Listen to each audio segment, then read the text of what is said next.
Now we're recording. All right.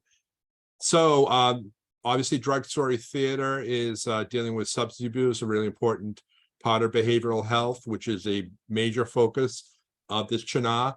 And we are very happy to have a great participation by NAMI, the National Alliance for the Mentally Ill. And a few months ago, we had a mental health part 1 with some folks from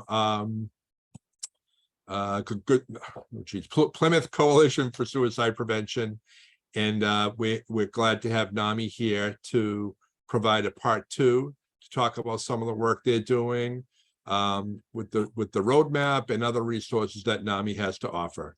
So Sheila, I will turn it over to you.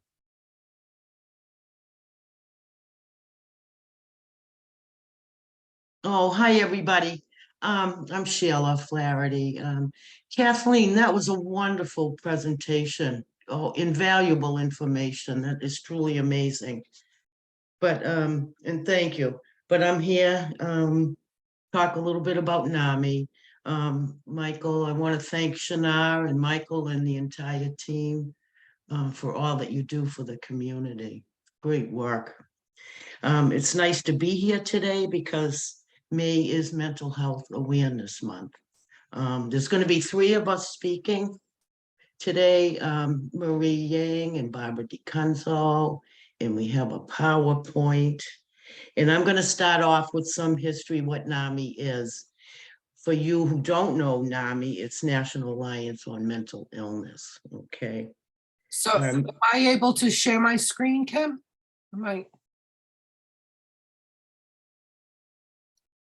Barbara, you should be able to. Yeah, okay.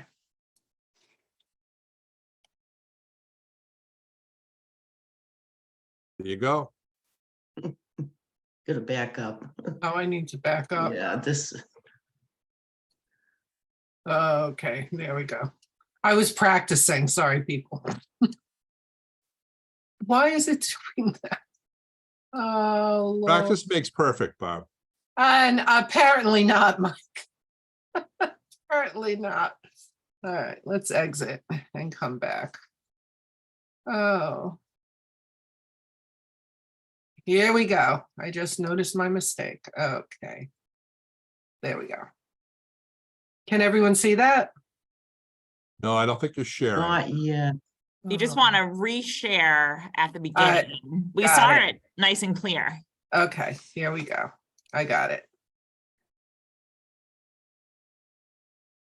And there we are. All Okay. right. See you sooner or later. Oh, that's awesome, Barbara. She did a fantastic job on this PowerPoint.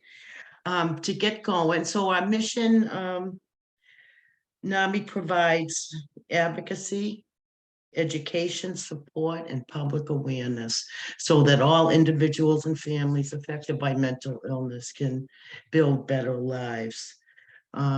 Next slide, Barbara. As I said, we're the National Alliance on Mental Illness.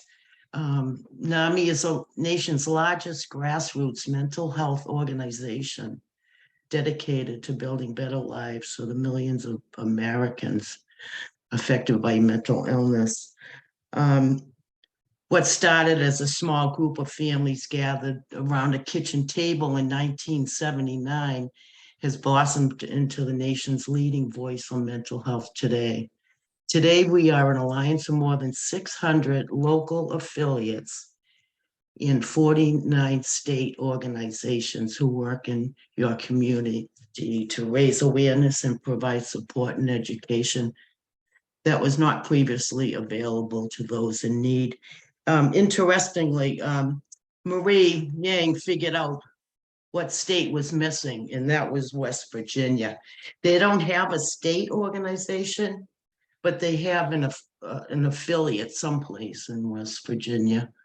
So good for them anyways. Our vision, I'm just going to read from here, envisions a world where all people affected by mental illness live healthy, fulfilling lives supported by a community that cares. Our values, we believe in the possibility of recovery, wellness, and the potential in all of us. We embrace diverse backgrounds, cultures, and perspectives. We promote confidence, self-efficiency, and service to our mission. We practice respect, kindness, and empathy. We fight for equity and justice. I think those are cool. Oh, this is good. Actually, NAMI, Plymouth, there's 18 affiliates in the state of Mass, and we're one of them. So we're NAMI Plymouth. Above us is the South Shore, NAMI South Shore.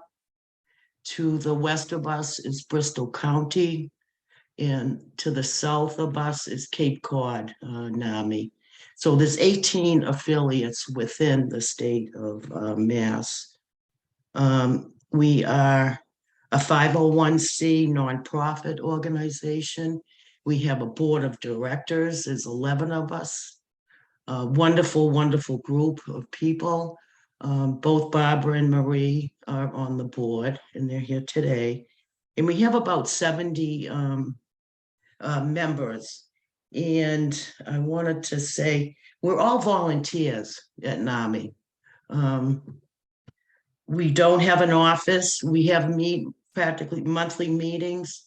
They were in people's homes, my home, Barbara's home, various members' homes. And then we lucked out to get a room at DMH in Plymouth, and they gave us their conference room for quite a long time. But then Zoom, COVID came, so it's been Zoom ever since. And there's actually 14 towns. And I just want to say our memberships pay dues, and the dues are split up national, state, and local. And what the dues or the memberships does, it helps to pay for the programs. So all the programs are free, which is important. Okay, but next slide, Barbara. That's me, right? Yeah. Okay. Hi, everyone. So these are some of the support systems that NAMI puts out for persons with either a loved one with mental health condition or the person themselves. The first one we have up here is the family support groups. Here at Plymouth area, we meet the first and third Thursday of each month. Again, because of COVID, it moved to Zoom. We used to meet in person at the hospitals, but that hasn't been able to go back. And to be honest with you, as zoomed out as everyone is, Zoom is great because we do get people from all over, which is nice. So, and we have a really good core membership with the support group, but we can have anywhere from 12, maybe 15 people a month that join each, on the 2 weeks. And it's a great form of support for families who are especially diving into, their first crisis, their first psychosis, or just the note that something is happening, because when that hits, you feel so alone, so it's nice to get around people that have lived through it, have gone past it, have moved through it themselves. So that's the free, again, as Sheila mentioned, family support groups. Then the next one is we have the free family to family course. So this is a bit different than the support group. Support group is where you can come, where you can vent, where you can cry, where you can be amongst people who have walked in your shoes. Free family to family course is an educational program. It's a program where you be amongst your peers as loved ones, and it's 8 weeks. It's not a support group. It's complete education. So you can run the gamut from what's mental illness. You can go through the drugs that they are used. You can, you get to understand how the brain works. You get a lot of self-care information. I mean, so it's a binder that people receive that is about 4 inches thick. It is an intense course, but I myself going through it and then teaching it for a bit, it's a really invaluable type of course that someone should take that's first getting into dealing or trying to help a loved one with mental health conditions. More so for your understanding of what mental health is. And then we have the in your own voice acronym IOOV presentations. These presentations are done by peers that are living with a mental health condition. So what they do is they go to schools, to nurse conferences, to doctors, they go to meetings. Typically, it's a 2-person discussion.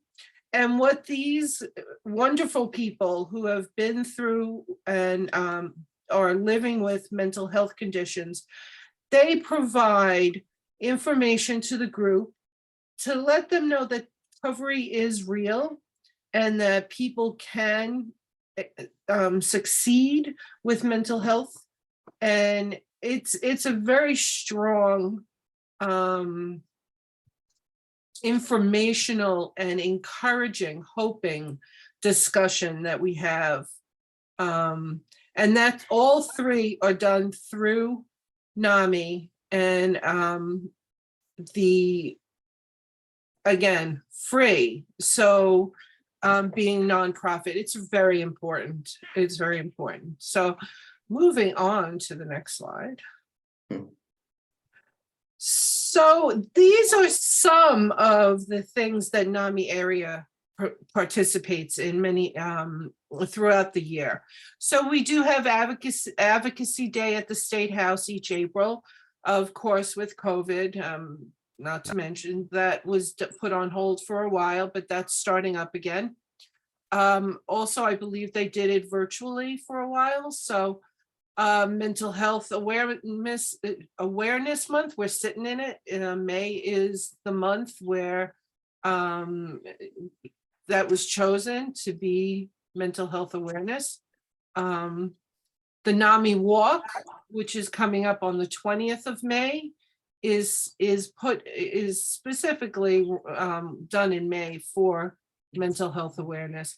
And that's a wonderful thing for people to take part in. It takes place at Artisani Park in Brighton, Mass. It runs from 9 to 1 on the Saturday, and hopefully, keep fingers crossed, we have good weather. But it is a variety of people that are either loved ones, or family members, or peers themselves. I mean, there's music, there's food. A lot of the peers have tables that they show their art and try to sell their art. Many organizations that you could reach out to, get information for, and of course, everyone has food. So, the old saying, have food, they will come. So yeah, it's a wonderful, wonderful day. And you get to meet so many people from all walks of life. So that's the NAMI walks. And if you're interested, I mean, you should definitely take a ride to Artisani Park. It's right along the Charles River, and it's beautiful. The NAMI Mass Convention, it takes place in October. Again, a lot of information, booths, they have seminars that you can sign up for. NAMI Plymouth area does our annual luncheon, which Mike is familiar with. He was one of our guest speakers one year, which we greatly appreciated.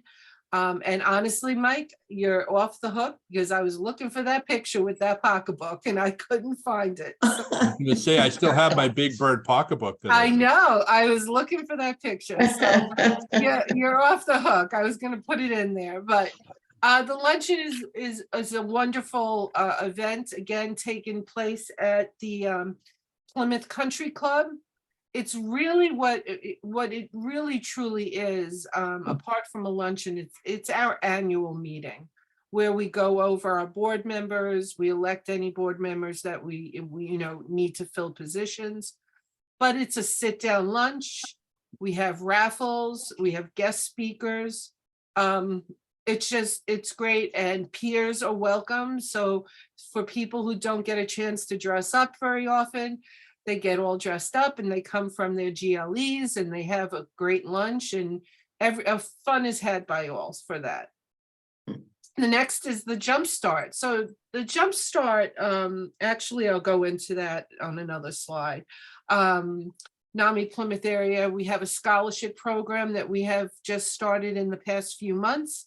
And that is funded due to the generosity of the Krogan and the Billings family. We get donations from them that's put into an educational fund. And from that, we give out scholarships to schools. We do 4 schools within the Plymouth area.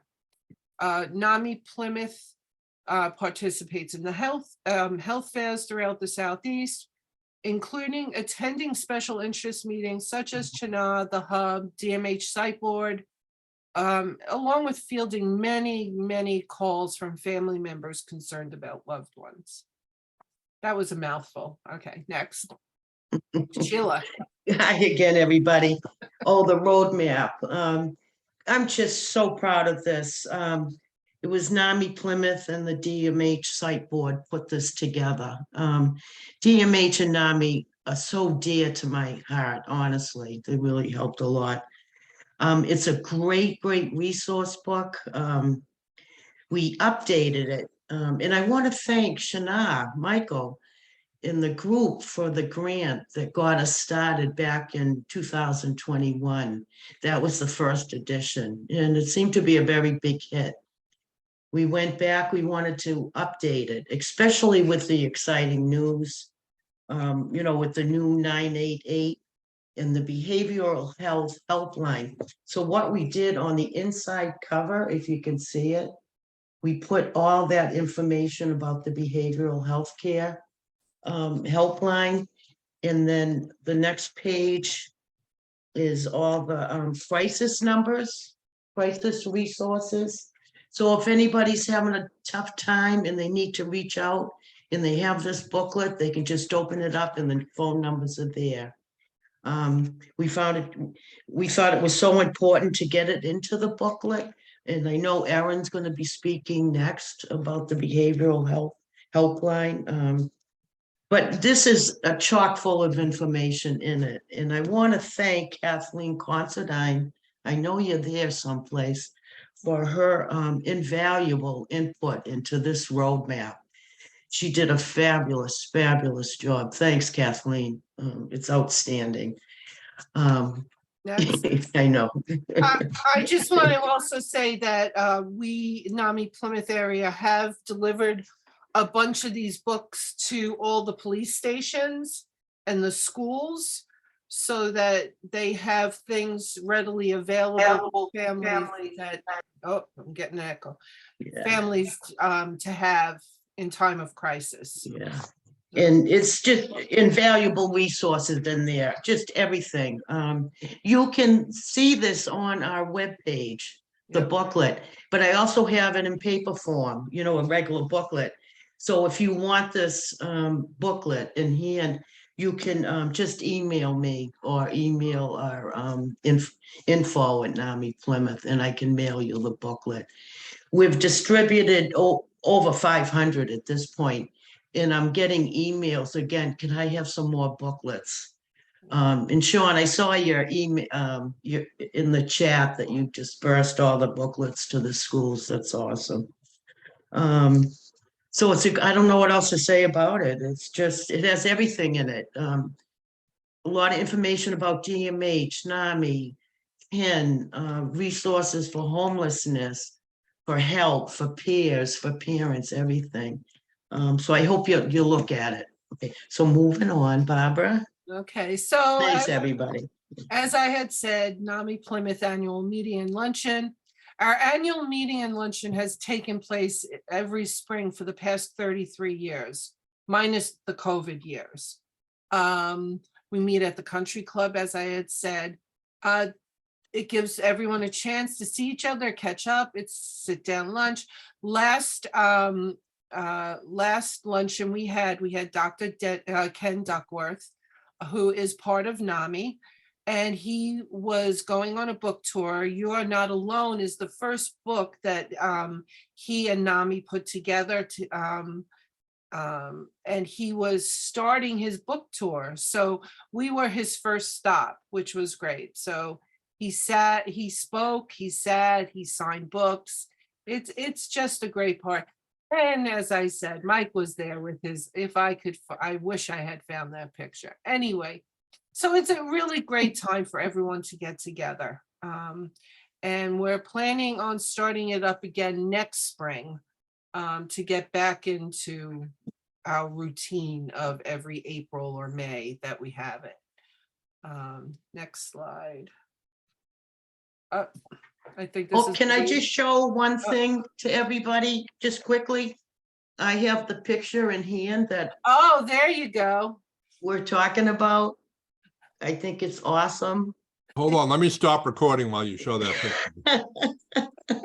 I think it's just priceless, absolutely priceless. Okay, moving on. Moving on. All right. Marie? Marie, Sheila, you should use some of the postage for the roadmaps and mail that purse around from person to person. You'll never know when it shows up in a mailbox. So I'm Marie Yang. I think I was listed as Amy Yang, but I'm actually Marie Yang. I have been involved with NAMI for about 20 years, but only with NAMI Plymouth for about a year and a half when I moved into this area. And wow, this is a really special group, and I'm just thrilled to be part of them. They've changed our lives. They've helped the trajectory of my daughter's life, and I'm very, very grateful. And one of the first events that I got to attend with NAMI was this amazing gift giving event. And then, so that's the picture on the right. On the left are just some of the gifts in the lobby of the Pembroke Hospital. So December was the 23rd year that NAMI Plymouth had done this event, gathering gifts for inpatient folks at Pembroke Hospital. And I was just blown away when we were there all day at the clubhouse, you know, just so that people could drop off gifts. People, you know, who said 20 years ago, NAMI Plymouth was there for their family or their loved one, for them. And so they still drop off gifts for this incredible event. And Barbara actually sends out a holiday card to our NAMI Plymouth members and lists out items that would be, you know, good donations like sweatpants, sweatshirts, hats, gloves. Pembroke also gives us a list of things that might, you know, help the inpatient residents. And so we collected enough, I think, to fill 2 or 3 long conference tables. Barbara sat there, inventoried everything.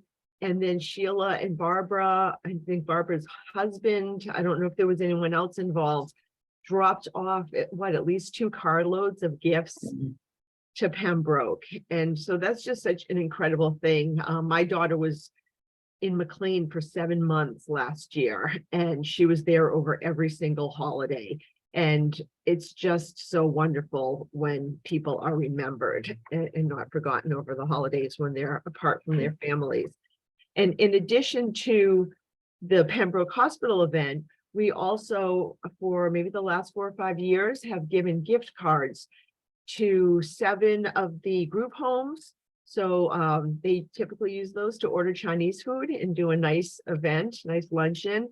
And we gave them books of copies of You Are Not Alone this past year. And we've also given gift cards to the Plymouth Bay Clubhouse. So it's just a wonderful, wonderful thing at a time of year that can be tough for some people. And we have a ball. Thank you, Marie. Well, thanks, Marie. Oh, I'll go quickly with this. This is a terrific program that we started back in 2019 called the Jumpstart Program. And we help out peers in our, service area, the towns. As of now, we've actually helped 67 peers in need. We've helped out, there's an application to fill out. It's really made a big difference. We've helped out with some examples like gym memberships, gift cards. We helped out someone for a lunch card. We helped someone, one of the gals was going in for a total knee replacement, and her dog, she had nobody to take care of her dog. So we helped with boarding fees. We helped one mom with her car repairs so she could get her 2 young daughters to school. So it's really a great program, and we've helped out 67 people so far. And if you want more information, you can just email me or info@NAMI Plymouth area. Okay, so if we want to just move on, Barbara. Quickly, as I mentioned, this is the NAMI Walk. It's NAMI's largest fundraiser so that we can keep all those programs that we mentioned before and more free to anyone who is in need. This year, it's on the 20th. Our team, you can join our team, or you can make up your own team, or just come and have a bunch of fun. Yeah, it's as I said, I talked about it before, but it is a wonderful, wonderful day where you get to see people that you may have not seen in years. So it's a really nice atmosphere of hope, and full of music and food. Again, food. And our team is called NAMI Plymouth. Oh, that's wrong. See, I've been going through this and I've been seeing all my errors that I have to fix. Our team is NAMI Plymouth Area Rocks. So, and that's our team, but you can go to our website and see this as well. Let's see what's next. Oh, and we also do have a t-shirt contest. We have, we have created a t-shirt this year because we have not, because of COVID again, have not created a t-shirt in quite a few years. So we have a new t-shirt, and they have a t-shirt contest. So go Plymouth area. Hopefully we win.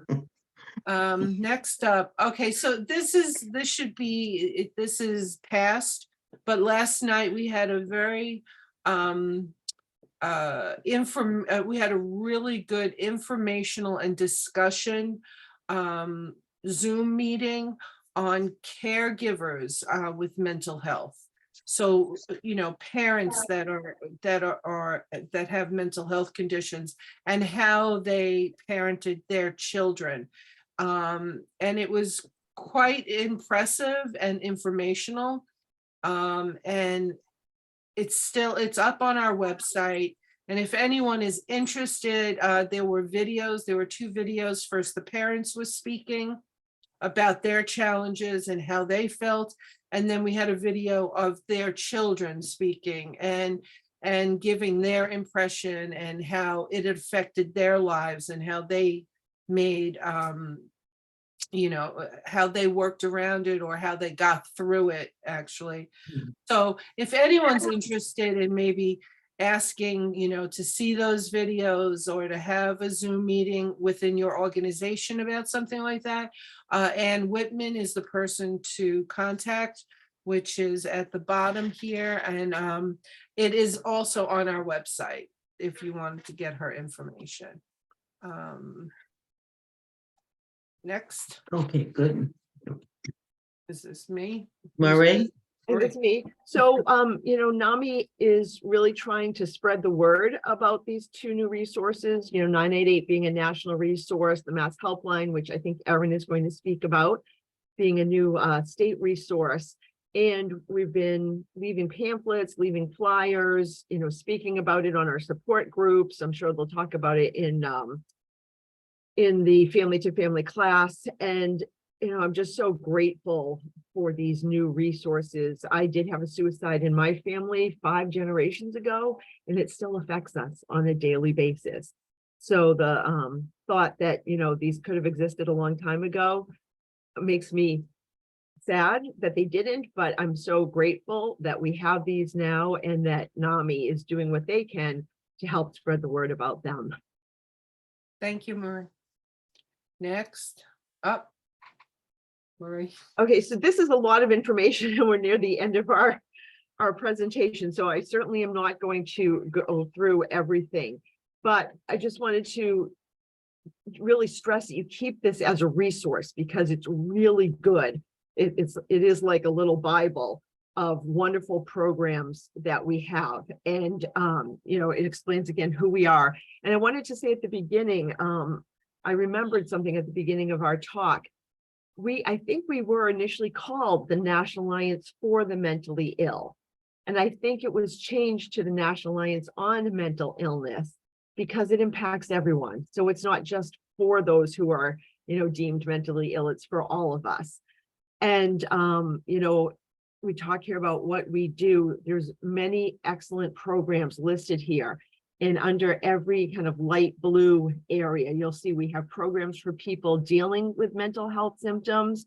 Then we have programs for family members and other caregivers. And we've talked about the support groups, which I joined in about 1.5 years ago. And I learned so much, not only just being supported by other people, but I learned a lot about DMH services that have changed our life. And I also learned about mass health.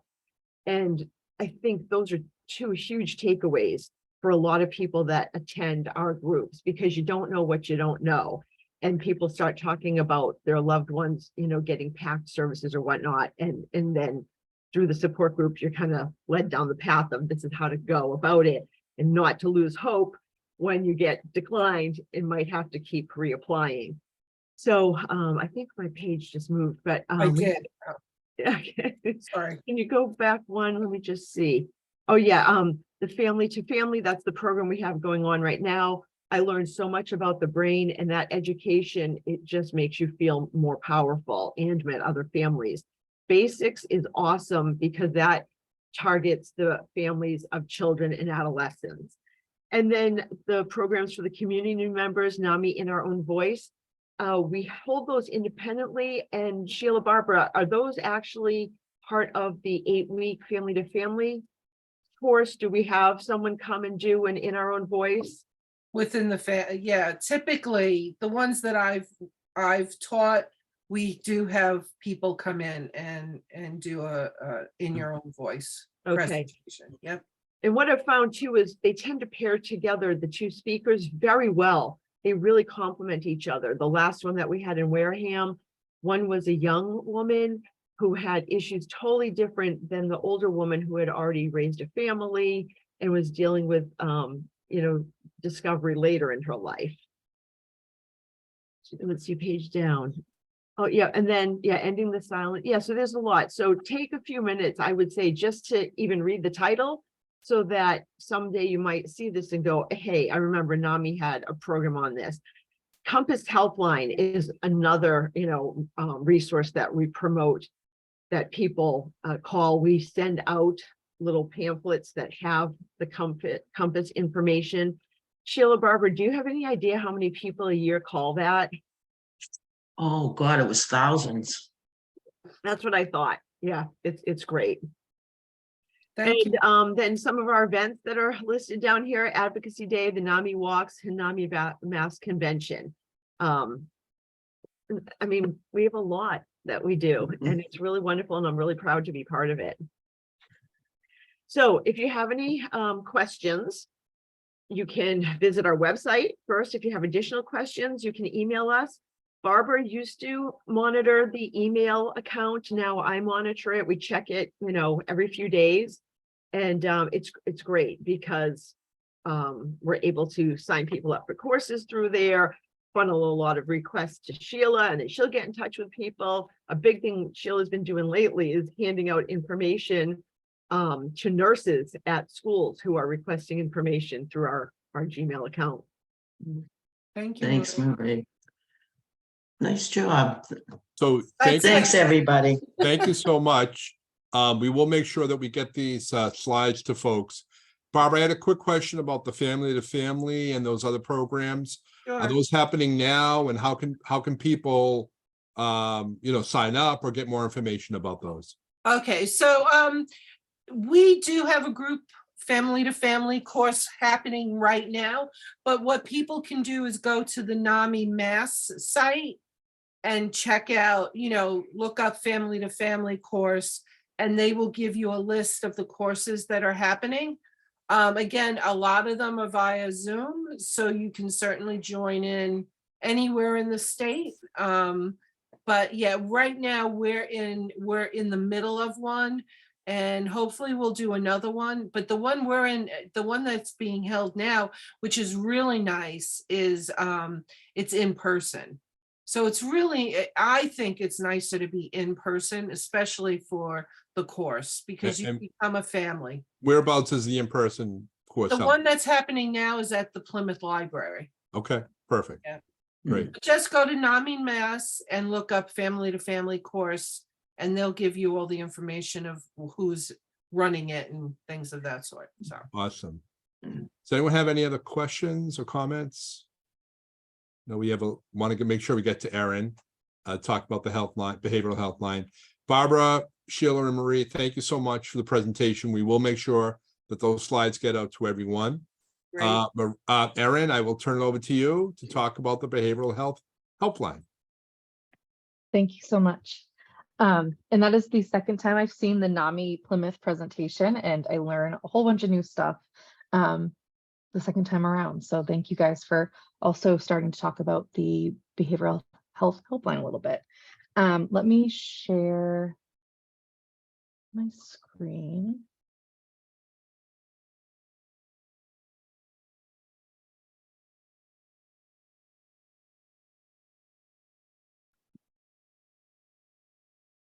Can you guys Okay, see that? yep. Yep. All right. Do you guys see it in full screen? Yep. All right, perfect. If you see me looking this way, it's because it's on this screen, but you guys are over here. So my name is Erin Rindfuss. I am one of the Southeast representatives for the Behavioral Health Helpline. A little bit about me. I've been in the mental health field, behavioral health field for about 11 to 12 years now, as a social worker. And when I came across the Behavioral Health Helpline and started learning about this great new resource, I decided to kind of step away from that clinical work and start doing a little bit of advocacy for this new program. So the Behavioral Health Helpline, before I jump into it, I just want to say that you can access it through the masshelpline.com or 833-773-BHHL or 2445. So what is the helpline? In 2019, DMH and MBHP came together and said, okay, how can we make the mental health services better for everyone in Massachusetts? As most of you probably know, the most common way, not most common way, but a very common way of getting mental health help is going to the emergency room. And oftentimes when you do that, you're sitting there for quite a bit of time and not necessarily getting the help you need as quickly or as efficiently as you would like to. So they came together, they did a survey, and that kind of created this whole new roadmap that we have for behavioral health in Massachusetts. The Behavioral Health Helpline is it connects individuals and families to a full range of mental health services, addiction services, as well as social needs and social services throughout Massachusetts. We are kind of that front door open access to all residents of Massachusetts, but also visitors as well. I'm from Cape Cod, so I know that we always have tourists, and I'm like, well, what if we have someone here with a crisis who's not from Massachusetts? So if we do have a visitor in Mass, they can also access this resource as well. It's available to anyone.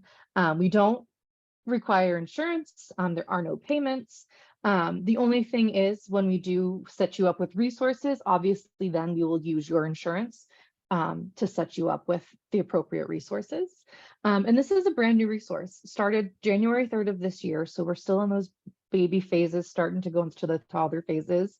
But we're brand new. So you guys might have heard recently, I think like 2 or 3 weeks ago, the media ad came out. So you might start to hear or see us on boards or on the radio and things like that. We are available through call, texting, and chat 24/7. And we provide warm handoffs to community behavioral health centers, community partners, and other providers within Massachusetts. So what is the helpline? Again, it connects individuals and families to a full range of services for mental health and addiction, as well as social needs, for outpatient or routine needs, as well as urgent and crisis intervention. I'm going to go into a little bit more in depth in the next slide about kind of what it's like when a caller calls, but you're greeted by a clinician, and you're going to have a clinical assessment done during your call to determine kind of what your level of risk is and what the resources are that would best benefit you. There are many resources already in Massachusetts, like 211, the BSAS hotline, 988. We don't want to take away from that. We don't want to, we work collaboratively with them. So there's times when we have people who call us and say, hey, I want to be connected to 988. We connect them and vice versa. How the helpline connects, we work with like I said before, the community behavioral health centers, which are also part of the roadmap, and mobile crisis and 911 when we need to. We provide warm handoffs to community providers for all callers. And what the warm handoff is, and again, I'll go into this a little bit more, but that just means we're not going to leave you hanging on the line. If the caller wants to, we are going to connect you to the referral source with you on the line, then and there, to make sure everything is set up. We do follow-ups. The level of follow-up depends on the level of risk. We have peer supports, which just means that those are people who have experienced mental health struggles themselves or have a loved one who have as well. And those are often the people who are doing the follow-ups, versus the receivers on the call are typically master's level or behavioral level, master's or bachelor's level clinicians. We want to connect people, again, like I had said, primarily we work with mental health and addiction needs, but we also help individuals with social supports or other resources like transportation, childcare, food, and we're going to make sure that we send any information we have with consent to the people who we make the referrals to make the process a little bit more smooth. So to go into a little bit more about what the helpline is, or what happens when you call the helpline, I should say. So again, there are multiple ways that you can connect. One is chat, one is calling, and one is texting. We have found that a lot of the younger generations prefer the texting and chat versus the call. And that is totally okay. That's why we have these three ways to connect. Again, we're available 24/7, 365 days a year.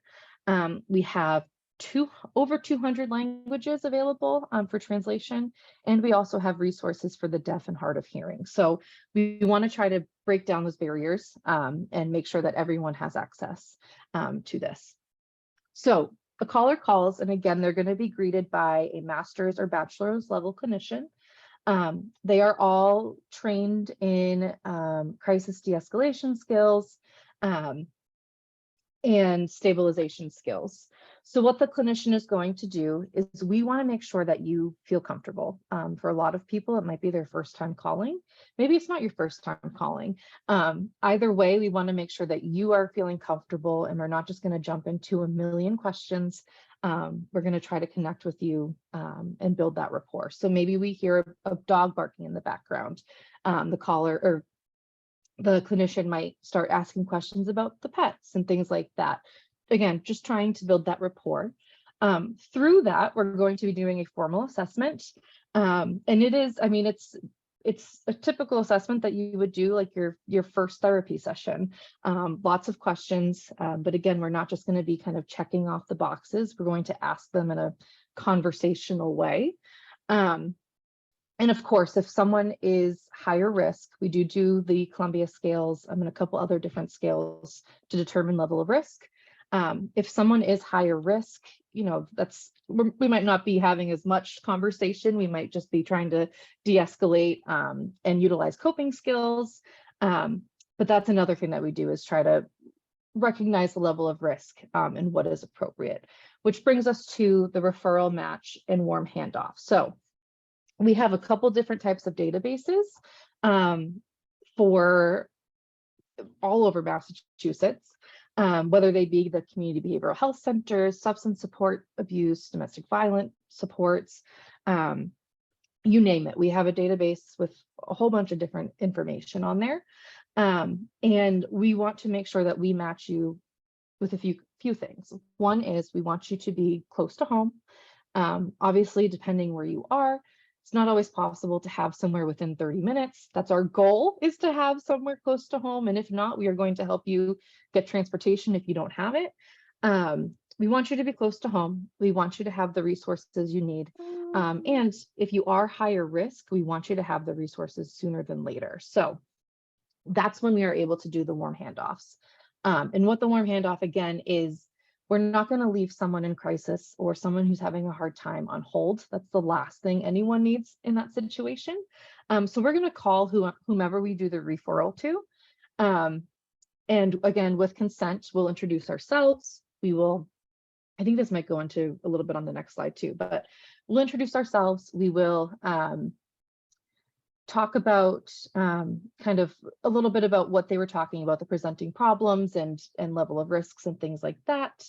And we're going to stay on the line until the caller, the referral source, and ourselves know that everything is okay and that there's something set up.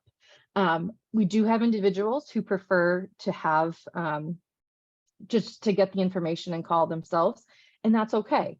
We don't want to, again, we want people to be comfortable. And for some people, just calling the helpline and getting that resource was hard enough. They might need a break before jumping into doing the next step. We do follow-ups. Again, that depends on the level of risk. Everyone gets a follow-up. If you are higher risk, it's within 48 hours. And if you are a lower risk and just calling for routine needs, it's going to be around like 14 days. Michael? Yeah, Erin, I know some people might have to jump off at 10, so I think I Yeah. want, and this might be on one of your slides, but when should someone call the behavioral health line as opposed to 988 or Mass Absolutely. 211? What's sort of the defining characteristic? No, great question. So there is, I mean, really you can call either one. Again, we work hand in hand. So if someone calls 988 and they need resources that 988 doesn't have, that's something they would transfer them to us. Really, the biggest characteristic is we follow up. We have the master's level clinicians who are there. 988 again is primarily the peer supports, but again, you do have individuals who are licensed and things like that there too. And the referral match, and I think just the state having all the resources available to send people to. But again, they are similar in a lot of ways, but they are different in some ways too. But we do work hand in hand with 988 because we want to make sure we have everyone has the right resources. But that's a really good question. All right, I'm going to go to the next slide. And that's also very similar to like if someone needs services from 211 or vice versa. We're going to work with 211 and get resources for things like that too. So I kind of went over this already, so I'm just going to quickly go through this.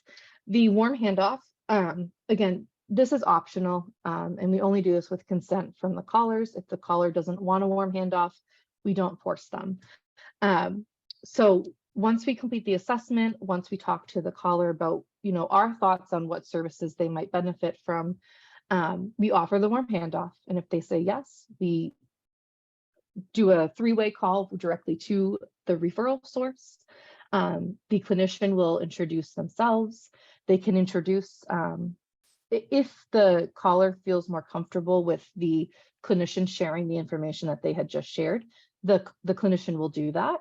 Most of us have been to the doctors. Maybe it's for a broken leg or whatever it may be. And once you go, you have to tell your story to the first person, and then the next person, and then the next person after that. And then you go see the doctor and you have to tell your story again. We want to avoid that, especially because with mental health, a lot of times it can be kind of traumatizing, different retelling your story. So we want to make that easier. So if the caller would like us to do that, we are more than welcome to provide that. We always share the phone number in case the call disconnects. We will share any information that they need for that initial intake. But again, there's going to be another intake after that. That's a question that comes up a lot actually, is if someone calls the helpline and then they get referred to something, does that mean someone doesn't have to do all the intake stuff for where they were referred to? No, you still have to do that because it's all based on different organizations, but we will provide as much information as we can. As I mentioned before, the only time we hang up is when everyone's in agreement that we are in a good place, and we will follow up, again, timeline depending on the level of risk. After the call and with the caller's consent, we will send over our assessment to the referral source. That way they have that information. And again, that's just kind of making it a little bit easier of a transition as well. A couple key takeaways. Again, the helpline is a free resource for every resident or visitor in Massachusetts. We connect callers to a full range of treatment services for mental health, addiction needs, and social needs. We provide help in real time, immediate crisis, intervention, urgent, and routine needs. We will work with mobile crisis and 911 if we have to. 911 is always our last stop. We want to try to either de-escalate or get them, get other resources out there like mobile crisis before 911. But of course, if someone is an immediate risk, we will have 911 go out.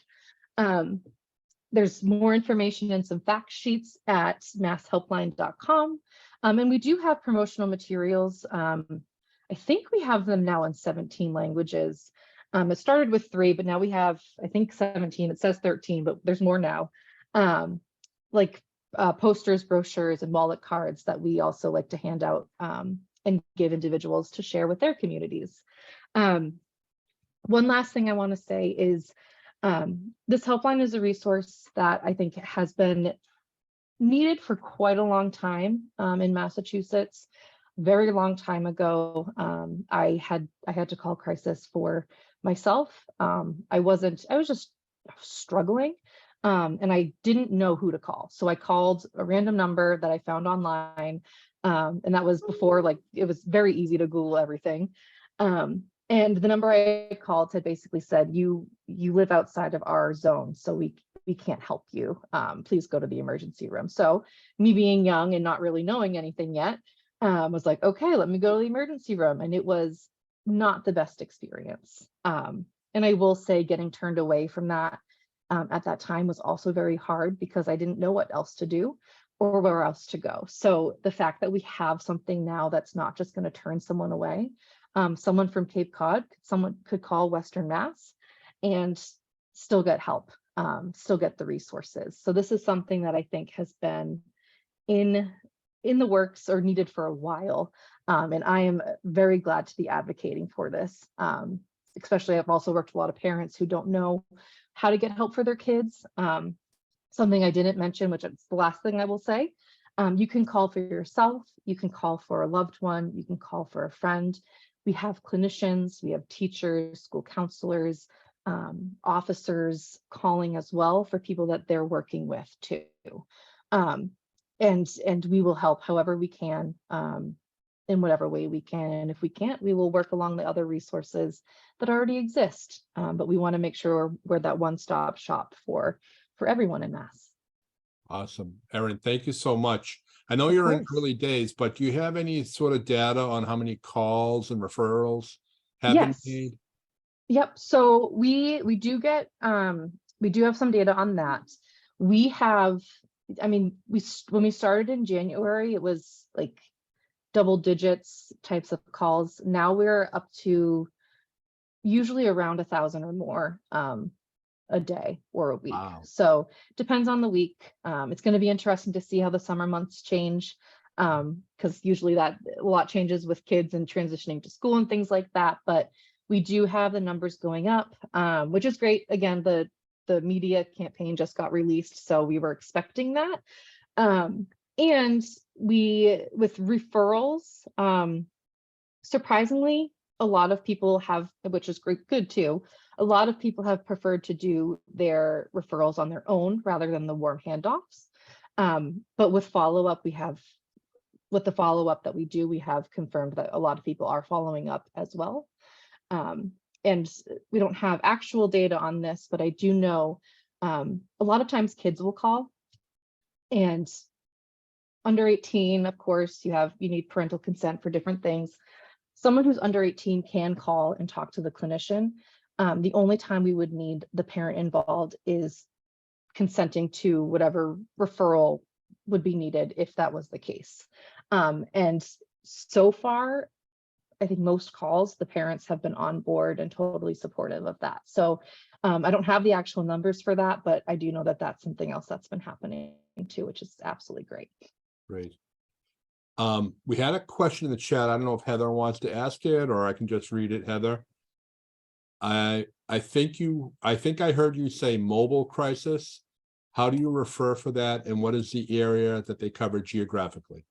Yep. So good question. Let me stop sharing my screen so I can see everyone. So mobile crisis is now, I mean, we know that mobile crisis has been a thing for a long time, but mobile crisis intervention is now a part of the new community behavioral health centers. And I think there are 27 or 28 now throughout Massachusetts. The Southeast region actually has the most out of all the regions. So the mobile crisis units are now through the community behavioral health centers. So when we do need mobile crisis, it's just as simple as us giving them a call. Again, with the caller on the line, we're not just going to hang up with them, but we are going to call mobile crisis and have them get sent out. The goal, and I believe this has been this way, but I know now that the goal is to be out within an hour, preferably less. But obviously they say that so they can cover it just in case they are in traffic or whatever. But they have built, the CBHCs have increased their employment numbers as well. So we have a little bit more outreach for when we have crisis calls. I was actually going to ask about staffing. Has it been a challenge to have clinicians, staff up to Yes. even to answer the calls? Yep. So that is, I think that's just universal right now. Everyone is seeing that. Picking up for the calls, that has been pretty good, I think. They're still remote, so I think that wins some people over. But it's also that kind of crisis helpline work isn't for everyone, so it is trying to find that niche for certain people. And then for like mobile crisis and the community behavioral health centers, those are all dependent on the regions. The Cape, I think, the Cape and Western Mass, the numbers there are harder to find. But like Fall River and Plymouth and things like that, I do know that staffing has been easier, it seems, than not. Teresa, you had a question?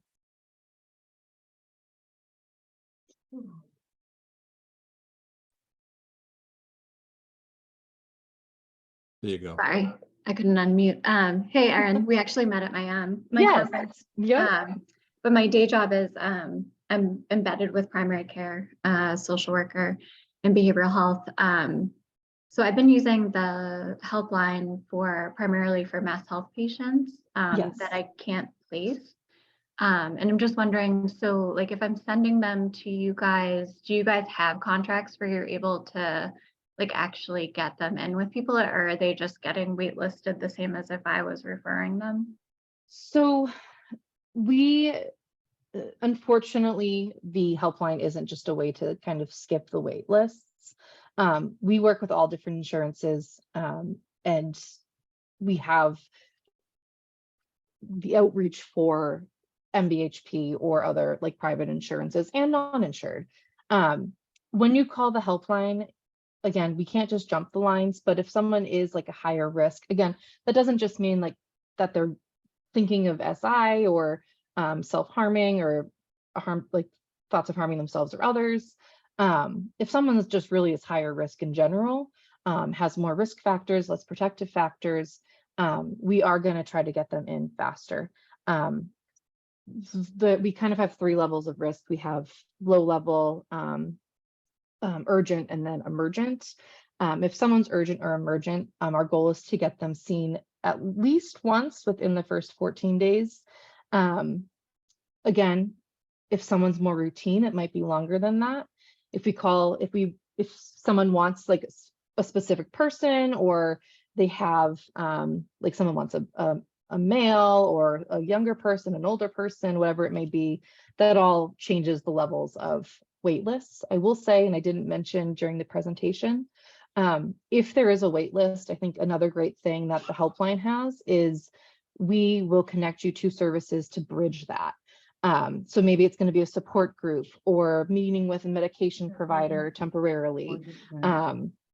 A lot of places are starting to have, I forget what they're called, but they're starting to have like temporary clinicians. I forget the name, but they're clinicians who like are going to be short term while you wait for the longer term, which is great because then those wait lists aren't building up. They're short term, so a few weeks. So it all depends, but we're trying to get people seen one way or another. Good to know. So it sounds like it is fruitful to send them. Yeah, absolutely. Erin, thank you so much. We're running Of up to course. 10:15 here. Charlotte mentioned in the chat that she had given out the NAMI roadmap at the Plymouth Health and Safety Fair last week. We are also working with BID Plymouth and the library in Plymouth to do a health fair in September. More than welcome to get a table there and or share resources, because we want to definitely get the word out. I mean, I'm encouraged that you're up to almost 1,000 calls a day. That's great. But it's certainly a challenge to deal with that. So, It is, but it's worth it. yeah, no, it's such an important resource. So thank you so much for being here today. Thank you also to our NAMI folks for their presentation. Kim did put the link to the electronic version of the roadmap in the chat. So and we'll make sure we send that out as well when we send out the slides, presentations. I have a few quick announcements I want to make. As I mentioned, June 9th is our annual meeting, and we will be giving out our health literacy awards at the meeting. It's June 9th in Duxbury. Duxbury in December got mixed up in my mouth. Duxbury Library. So we're really looking forward to that. Our guest speaker will be State Senator Julian Sear, who is, I'm going to get this wrong, but he's either the former chair or the vice chair of the state committee on mental health and substance abuse services. So I think he's now the chair of the public health committee, but he's has a DPH background. He's very dedicated to the behavioral health issues. So hoping to get a good legislative update from Julian. Also at the annual meeting, we'll be electing our steering committee and officers, if anyone's willing to be an officer, to join me and Kim, my trusty sidekick, who is really the officer core for this group, unelected. But we could really use some help with the treasurer and a clerk and a vice chair to kind of keep this this whole roadshow going. But that we will be electing a new board. We've had a few folks step up. Teresa Harmon has been will be on your ballot. Hopefully the election goes well for you, Teresa. You know, we'll prepare a campaign speech, you know, to make sure you win over some votes. But that'll be at the annual meeting. We had a community health worker convening back at the end of April that was really successful. We had about 30 people there. Thank you to South Shore Health for hosting us at their facility. And we're going to be getting together. We co-sponsored that with the Greater Brockton Chenal. So we'll be working together with them to kind of look at next steps and see how we can meet some of the needs for community health workers in our area. I mentioned the health fair. There are some resources in the chat. I know that Kathleen from Drug Story Theater put in the links for the Portuguese and Spanish versions of the workshop. So check that out. Does anyone else have any? Oh, Karen Peterson at the hospital, which Kim sent out, is offering a resource for grant writing for a nonprofit. Do you want to talk a little bit about that, Karen? Yeah, sure. So we're, in addition to the workshops that we're doing, we're offering for those organizations that kind of fall within our community benefits service area, and some additional grant writing support. So some TA hours, basically technical assistance. So depending on what people's needs are, we'll start to award those hours. So if anyone's interested, just feel free to email me, kpeterson@bidplymouth.org. And I know Kim had sent out the application as well. So thank you. And the series is still ongoing. Is there one more? Yes, Yeah. we have another one on Thursday, May 11th at noon. Then the last one will be May 24th at 9 a.m. Awesome. Yeah. So make sure you check those out. And look forward to, yeah, if anyone's interested in being a steering community member, definitely reach out to Kim. She put the email in the chat, chenal23@gmail.com, or you can reach out to me and I can convince you how wonderful steering committee is. So if there's no other announcements or questions, I want to thank again Kathleen from Drug Story Theater, Marie, Barbara, and Sheila, who had to leave us from NAMI, and Erin from the Behavioral Health Helpline for coming here today. And a lot of great resources, and we really appreciate everyone taking the time to be here. And I'm going to stop recording and wish you all a happy Wednesday. Thank you all. Thank you. Thank you. Thank you all so Bye. much. Bye.